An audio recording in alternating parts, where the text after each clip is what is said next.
Merci beaucoup pour cette invitation. Depuis une semaine, je me promène en ville, puis le monde me dit « Ah, tu fais Creative Mornings, est-ce que tu es nerveuse? » Donc, en effet, je suis un petit peu nerveuse et je fais du théâtre visuel non-verbal. Donc, j'ai d'expliquer avec des mots, des fois, je trouve que c'est plus juste avec des images. Mais je vais mettre mon idée de ce matin en contexte. Je m'appelle South Miller, comme vous venez d'entendre. Je suis la directrice artistique de la compagnie de théâtre Les Sages Fous, ici à Trois-Rivières. On est à Trois-Rivières depuis 20 ans. On est venu à Trois-Rivières pour faire ce projet ici. C'est ça qu'on fait. Et toute ma vie, j'ai rêvé d'un théâtre qui n'existait nulle part autour de moi. J'avais un grand envie d'un rapport carnavalesque, je sais pas trop, visuel. On n'a pas de tradition de marionnettes en Amérique du Nord. Il y a Sesame Street, bien entendu, mais ça ne reflète pas du tout mes envies. Donc, dans le fond, je me place, malgré le fait que j'ai un français impeccable, je vais juste me mettre en contexte. J'ai deux parents américains qui sont allés en Angleterre pour un an, et puis j'étais née là 4 semaines avant leur départ. Donc, j'ai un passeport britannique, et puis mes parents ont immigré à Nouveau-Brunswick, au Canada, quand j'avais 1 an. Donc, j'ai grandi au Canada, en anglais. J'ai rêvé de la vie. J'avais l'impression que je venais de quelque part d'exotique, puisque j'ai été née en Angleterre, puis j'ai vécu 4 semaines. Donc, j'avais l'impression que j'étais destinée pour des grandes choses. Et puis, c'est ça, j'ai fait mes études à New York. Au moment que j'ai choisi le théâtre, je n'étais pas sûre si je voulais faire art plastique ou théâtre, et j'ai fait des appels à les 2 écoles. Et puis, quand j'ai été acceptée à Neighborhood Playhouse School of the Theatre à New York, en plein centre-ville, j'ai été avec grand enthousiasme.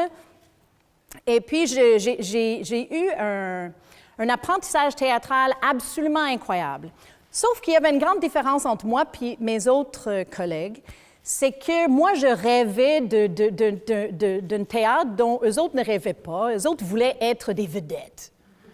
Et moi, je me versais beaucoup dans le performance art. J'ai tombé en amour avec le travail des Blue Men quand ça sortit. J'ai fréquenté un espace qui montrait beaucoup de théâtre visuel avec objets. Et à un moment donné, j'ai rencontré 4 Québécois. Et j'ai trouvé ça super exotique. J'étais en train de planter des arbres à Nouveau-Brunswick pour essayer de gagner des sous, que je n'ai pas fait d'ailleurs. Mais j'ai rencontré 4, pardonne-moi, mais à l'époque, je les appelais « the French guys ». J'ai trouvé absolument incroyable. Et puis, des 4 des artistes.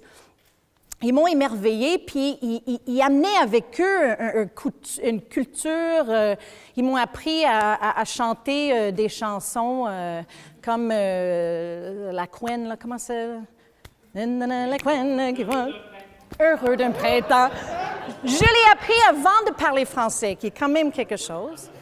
Et puis, j'ai venu à Montréal à leur rencontre pour leur visiter, et puis... l'histoire est que, pas longtemps après, j'ai rencontré l'homme de ma vie, qui est là, avec 2 de nos 3 enfants. Et puis, on a fait notre premier spectacle à Montréal. On a décidé ensemble qu'on allait vivre de notre art. Et puis, à ce moment-là, et depuis, je ne fais que ça d'ailleurs, mais au moment qu'on a fait cette décision-là, ça va l'air très enivrant, tomber dans le vide, on va vivre de notre art, on va juste faire ce qu'on veut.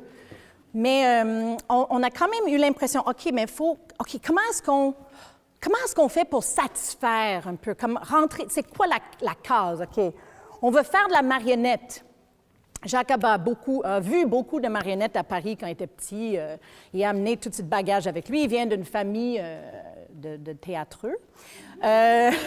Mais la marionnette, on avait l'impression qu'on n'était pas condamnés, mais on avait l'impression qu'il fallait diriger vers le jeune public. Donc, on s'est embarqué à faire notre premier spectacle, et puis voilà, en manque d'espace, on déménage en région. On s'est trouvé à Nicolette, sur une ferme, pendant quelques mois. Juste assez pour réaliser que quand l'hiver arrive, on n'était pas équipé du tout, pas de pneus d'hiver, pas capable de déblayer l'entrée. Et on s'est réfugié à Trois-Rivières en 98, en catastrophe, en janvier. Et puis, au début, quand on est arrivé à Trois-Rivières, c'était vraiment une ville pour des artistes qui était parfaite. Parce que tout était pas cher. Et puis, à l'époque, tout le centre-ville, là, le deuxième étage était carrément vide.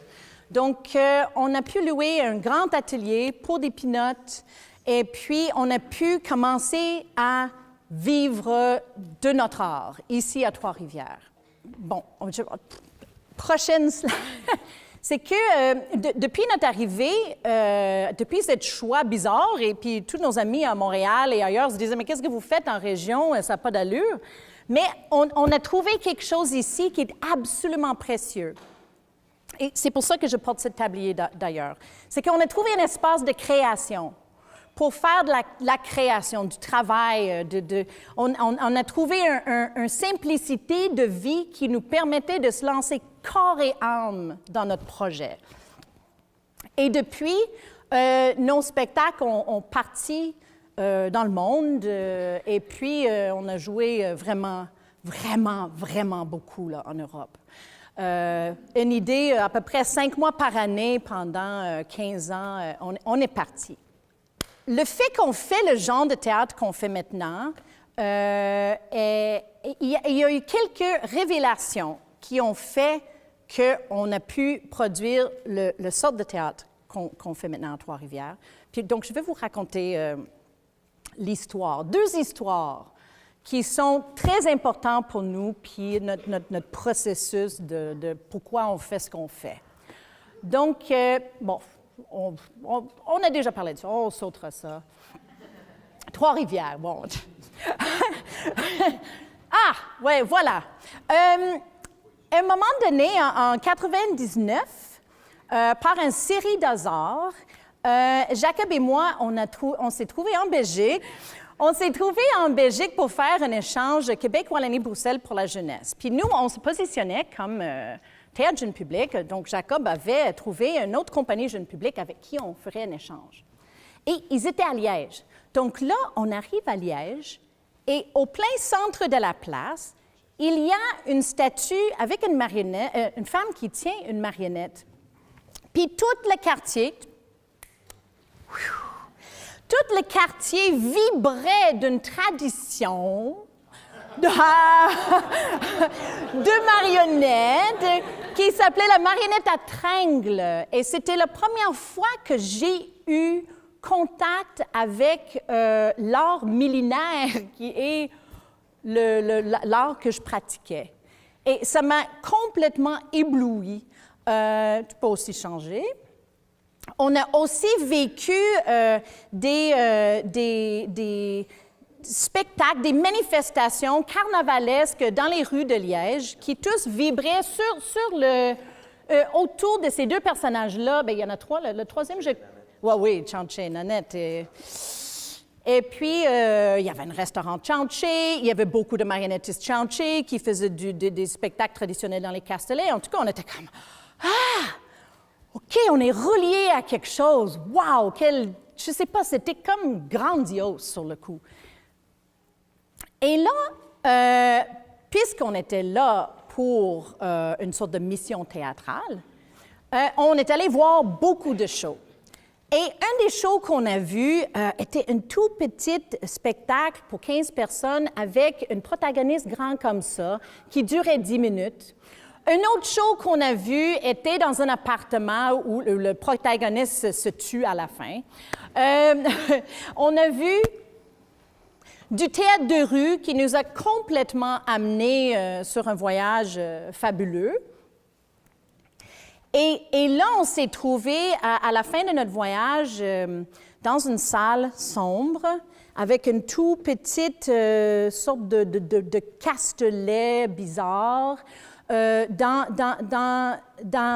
une espèce d'obscurité. Il y avait des marionnettes qui surgissaient de l'image. C'était grandiose. J'ai vécu la plus grande déclic artistique de ma vie devant le travail de cette Néerlandaise qui s'appelle Charlotte Puck-Hulen. Puis Jacob et moi qui voyaient ça, on a eu comme une espèce de « Wow!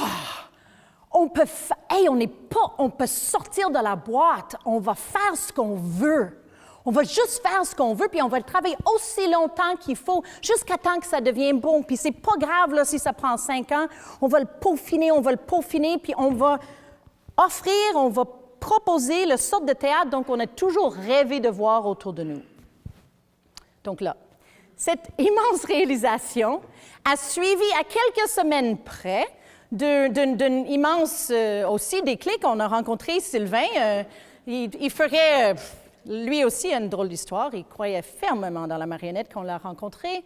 Et puis, lui aussi voulait dédier sa vie à l'art et à la marionnette en particulier. Et puis, ensemble, à trois, Jacob et Sylvain et moi, on s'est dit, OK, on va faire un projet. Ouais, OK, ça va être quoi donc? On va faire 2 autruches. Et puis les autruches vont tirer un caravane, puis dans la caravane, il va y avoir un spectacle de cirque. Puis à ce moment-là, on pensait que le spectacle était dans la caravane. Les autruches étaient juste là pour attirer de l'attention.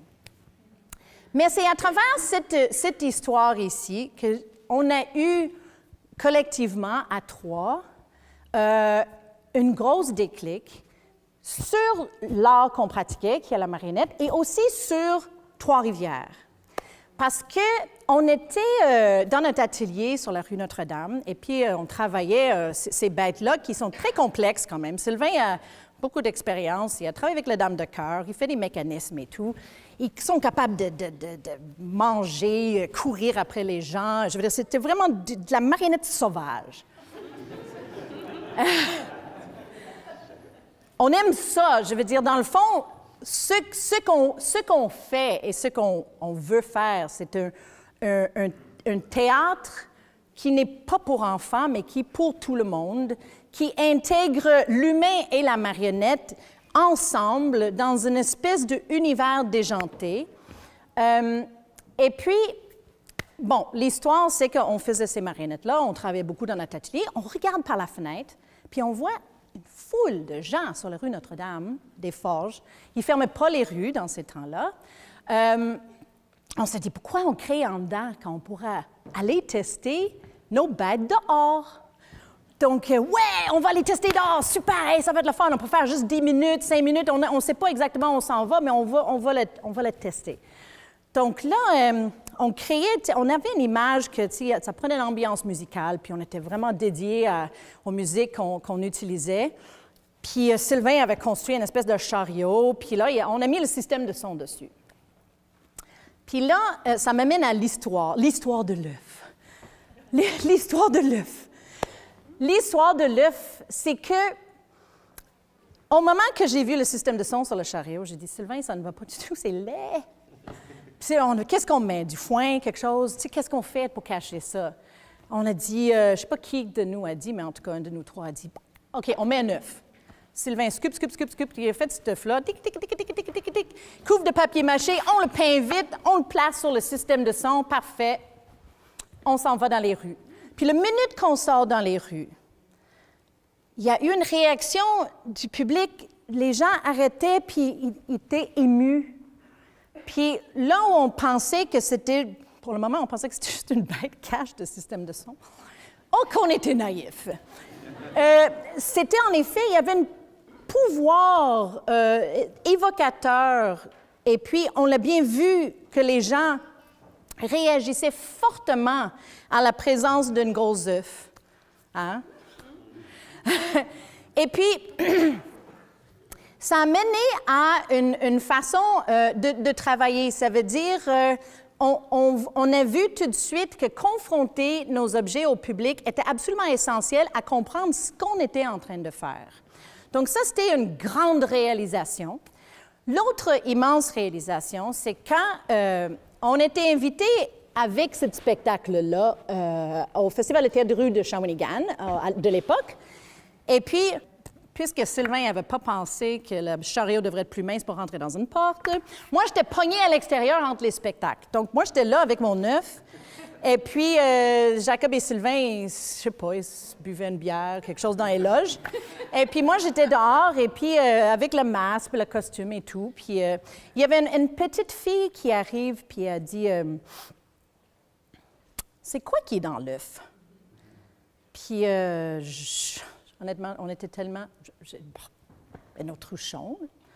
Mais c'était la première fois un peu que ça m'a sorti comme ça. Puis, elle dit, est-ce que je peux l'écouter? Puis, j'ai dit oui. Puis là, elle vient vers l'œuf très, très, très lentement. Elle met son oreille comme ça sur l'œuf, puis elle fait... Puis je l'entends qui bouge. Puis là, son frère arrive, puis il dit, est-ce que moi, je peux écouter aussi? Puis là, j'ai dit oui. Puis là, son frère arrive, puis il dit, il est en train de gratter. Puis au moment qu'on voit les deux enfants autour de l'œuf, je lève mon regard et il y a un cercle autour de nous, de peut-être 50 personnes, des adultes qui sont en train de témoigner à des enfants qui sont en train d'écouter un œuf. Et puis, c'était vraiment très touchant. Puis là, il y a un grand gars, là, un monsieur, là, qui arrive puis dit, qu'est-ce que t'as là-dedans? Puis j'ai dit, une autruchon. Puis il dit, je peux-tu écouter? Puis j'ai dit oui. Donc il arrive comme ça, là. Puis il sursaute en arrière, puis il fait, hey! Qu'est-ce que t'as là-dedans? Un tape cassette? Ça place là, dans le temps, hein? J'ai dit non, c'est une autruchon. En tout cas, la fille là, qui était là, à la fin de la soirée, j'ai dit, oh mon Dieu, j'ai raconté ça à mes collègues, on a dit, c'est ça l'histoire, c'est pas du tout une histoire de cirque, là.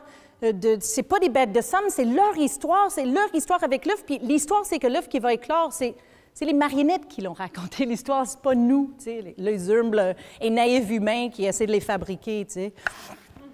Et puis donc, on a dit à la fille, « Hey, regarde, tu sais quoi, on va faire ça.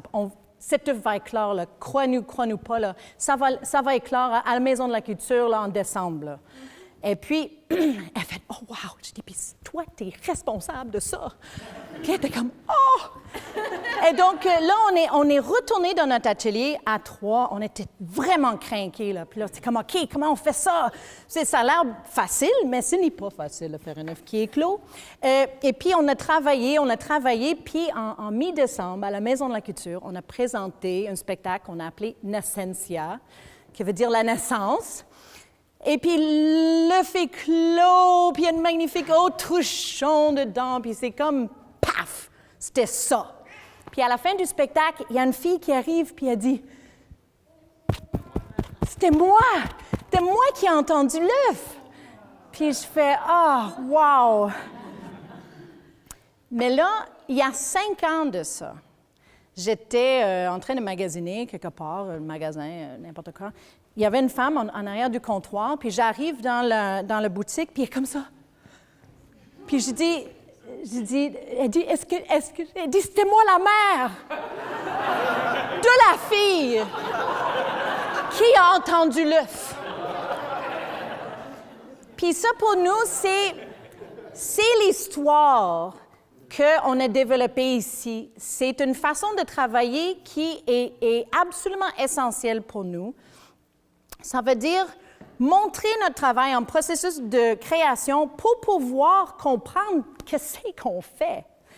Et puis, c'est aussi avec beaucoup d'humilité humaine qu'on se dit que les objets sont plus intelligents que nous. Et puis, nos marionnettes ont plus à dire que nous, on pourrait possiblement imaginer. Donc, la prochaine... Ah oui, voilà, tu vois, Ça, c'est un festival d'été de Québec. Mais après, cette histoire-là, c'est important parce que en décidant de suivre absolument le projet qu'on a décidé de faire, puis pas faire de concessions, on a réussi à faire quelque chose qui parlait pour soi-même. Et puis, cet même spectacle a eu une sorte de coup de foudre international. Et puis, notre première tournée était dans, je ne sais pas, 12 pays, 5 mois de temps, tous les grands festivals de théâtre de marionnettes du monde. Et c'était le début d'une situation où, quand on est à Trois-Rivières, c'est qu'on teste puis qu'on essaie. Mais comme dans la rue, là, si tu as 15 minutes, tu ne peux pas inviter un public pour 15 minutes dans une salle. Donc, on a invité d'autres amis. Et puis, on a dit, regarde, présentez votre affaire pas finie. Nous, on présente notre affaire pas finie. Puis, on va faire une soirée ensemble. Puis ça, c'était le début. Dans le fond, c'est le début d'une façon de créer et aussi le début de notre micro-festival de marionnettes inachevées, qui maintenant, à son 11e édition, attire des artistes, nos idoles, de partout dans le monde. 90 propositions de gens qui veulent venir ici à Trois-Rivières créer et tester et essayer leurs propositions en théâtre d'objets et de marionnettes. On se laisse l'opportunité de faire des objets en carton. Puis ça donnait, Trois-Rivières pour nous était une plateforme de création. C'est qu'on a eu une carte blanche pour notre spectacle après ça, qui est quelque chose qui existe, je sais pas, je pense pas vraiment dans le monde. Ils disent, vous allez faire un autre spectacle? Oui. C'est la même équipe qui va le faire? Oui. OK, parfait, venez. Donc là, le Bizarrium, pendant 3 ans de tournée, il a été le spectacle québécois qui a le plus été diffusé dans le monde, qui est quand même drôle de fait. Mais ça m'amène à un autre point que je vais partager avec vous, c'est que les spectacles au début, joués dans la rue, le Bizarrium investissait des lieux, on trouvait toujours un magnifique lieu pour faire toile de fond pour notre spectacle. Et puis, donc, nous voilà aux Pays-Bas et nous voilà dans une petite hameau en Sardaigne incroyable. Voilà, une de mes spectatrices préférées de la Sardaigne. Elle a tellement aimé le spectacle, elle nous a suivis jusqu'à minuit, puis en tout cas, bref. La Sardaigne, juste une petite anecdote de tournée, c'est que, question de tradition, là, pour revenir à ça, c'est que tout pendant ces tournées-là, puis de traverser l'Europe de bord en bord, mais je veux dire l'Italie, Serbie, Croatie, Allemagne, France, Angleterre, Irlande, je veux dire 28, là, donc peut-être 26 sont européennes. On a vu des traditions, on a continué à assister à des manifestations populaires intégrées dans la culture pour adultes. Et puis voilà, en Sardaigne, ça s'appelle des mamoutones. Puis ça a été une découverte incroyable. C'est des hommes qui sont menés par une chèvre. Donc, eux autres, c'est le troupeau d'hommes. Et puis, il y a une chèvre qui devient le berger. Puis, normalement, ils les amènent tous à la mer pour les noyer. Comme quoi, ce n'est pas des farces. Bon. Ah! Ça m'amène à maintenant. C'est que, on voulait au début vous servir le café dans notre atelier. Puis d'ailleurs, vous êtes tous invités à venir voir notre atelier après, si vous voulez. C'est attaché juste en arrière d'ici. C'était comme ça en 2006, quand on l'a pris possession. On a fait une baille avec l'Église anglicane de 12 ans. Ça fait maintenant 14 ans qu'on est là. On l'a transformé. On a vraiment utilisé le lieu intérieur comme espace de création. C'est fabuleux. Pendant le 375e de Trois-Rivières en 2009, on s'est dit, c'est ça. On veut sortir nos spectacles, on veut jouer tout, on va jouer dans le vieux Trois-Rivières. Et on a fait ça. On a fait venir des compagnies étrangères. Et c'était un déclic incroyable. Puis, malgré les magnifiques décors sur lesquels on a joué en Europe, une chose qui nous a complètement décoiffés, c'est que la rue des Ursulines, c'est peut-être une des plus beaux lieux qu'on n'a jamais joué dedans. Et c'était juste à côté de notre atelier. Wow! Donc, on amène depuis ce temps des compagnies dans le Vieux-Trois-Rivières, des compagnies qui font... on joue même des spectacles dans la chapelle, et puis dans le stationnement. Et on a créé notre spectacle Le Cirque Orphelin en partie dans la cour en arrière. Ça, c'est une sorte les gradins sur lesquels vous êtes assis en ce moment, avec une espèce de scène de fortune qu'on a arrangée, parce que c'était un spectacle plutôt de salle, mais qui se joue aussi dans des châteaux, des granges, des entrepôts. En tout cas, c'est un spectacle un peu curieux qui se passe dans une cour à scrap. Et ce spectacle-là a été le spectacle qui a le plus fait parler de notre compagnie. Il a gagné beaucoup de prix et puis était très bien accueilli, mais c'était vraiment un spectacle de lieu insolite intérieur. Donc, ça m'amène à là. C'est que depuis 2 ans et demi, on travaille sur un gros projet qui est de transformer toute l'église et le presbytère à côté dans un lieu dédié au théâtre insolite qui va être une fabrique de création de spectacles pour des spectacles non conventionnels, marionnettes, théâtre de rue et objets. Lâche pas, Sylvain. avec nous qui vont pouvoir avoir plus d'espace pour notre création, mais qu'on va pouvoir ouvrir ce lieu-là à d'autres artistes qui tous trépignent pour venir créer à Trois-Rivières. Il va y avoir une résidence d'artistes en haut où héberger les compagnies invitées. Les sages-fous et les compagnies invitées vont pouvoir donner des classes de maîtres, faire de la médiation culturelle autour des thèmes de nos spectacles. Et il va y avoir dans l'entrée, il y a une magnifique chambre à côté de où vous êtes rentrés qui va s'appeler le cabinet de curiosité, puis ça va être dédié au processus de création. Donc, pour les curieux...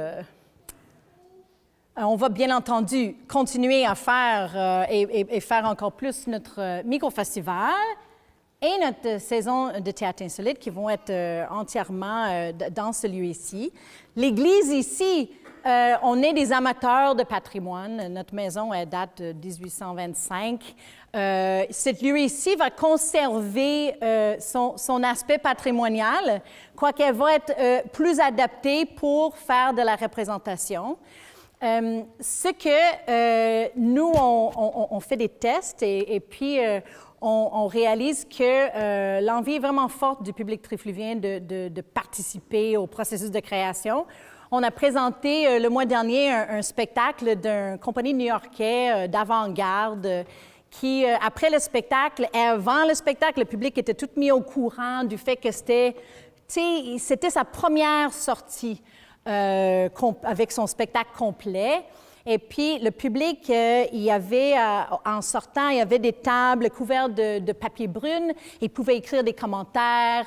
Il y avait une brigade publique qui se tournait autour pour prendre des notes du public. Donc, c'est comme ça serait un lieu dédié à la fragilité et la fébrilité créative.